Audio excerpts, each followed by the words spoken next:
शातिर चोर की पेशी।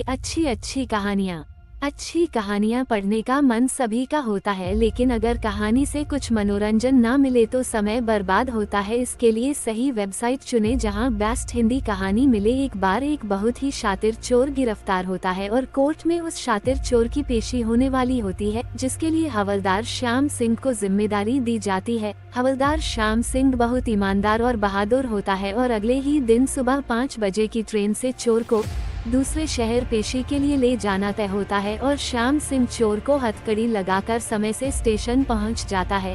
हवलदार श्याम सिंह रेलवे पूछताछ केंद्र में जाकर ट्रेन का समय पता करने जाता है और चोर को स्टेशन में बने एक पिलर पर चैन से बांध देता है। ट्रेन का समय 1 घंटे लेट होता है।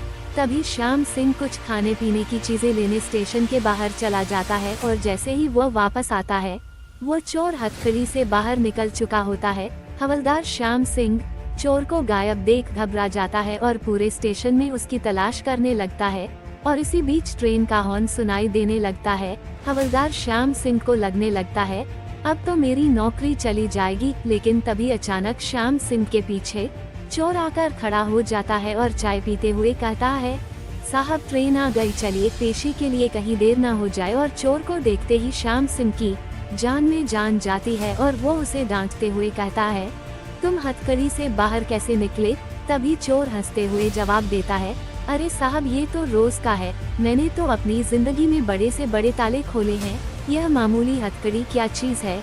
और हवलदार श्याम सिंह ये सुनते ही सोचने लगता है कि इसे कोर्ट ले जाना कोई हंसी खेल नहीं, मुझे बड़ी सतर्कता बरतनी होगी। और इस बार वह चोर को पीछे हाथ घुमाकर हथकड़ी लगाता है और ट्रेन में अपने साथ लेकर बैठ जाता है और सफर शुरू होता है। चोर पुलिस की नोक झोंक का ट्रेन को चले कुछ घंटे ही हुए थे कि चोर बाथरूम जाने को कहता है। श्याम सिंह उसे हथकड़ी के साथ पकड़े हुए टॉयलेट के पास लाते हैं। तभी वह चोर कहता है, मैं कहीं नहीं भागूंगा, आप मुझे अकेले ही अंदर जाने दें। लेकिन श्याम सिंह उसे मना कर देता है और कहता है, जो भी करना है ऐसे ही करो, तुम्हारी हथकड़ी नहीं खोली जाएगी।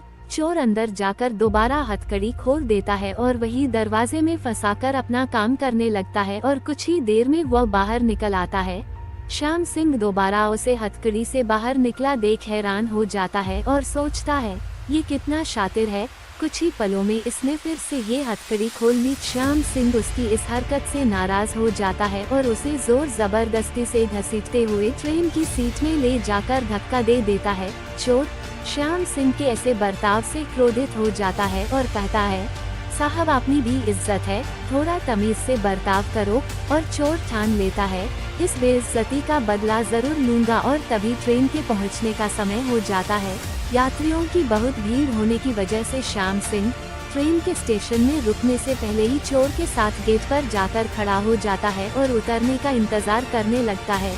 तभी गेट पर बहुत से यात्रियों की भीड़ अंदर और बाहर से धक्का मुक्की करने लगती है और इसी मौके का फायदा उठाकर चोर श्याम सिंह की नजरों से ओझल हो जाता है।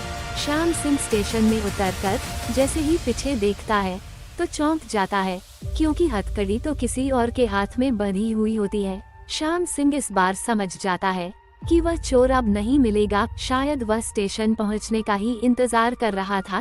तभी श्याम सिंह के पास सरकारी वकील का फोन आता है।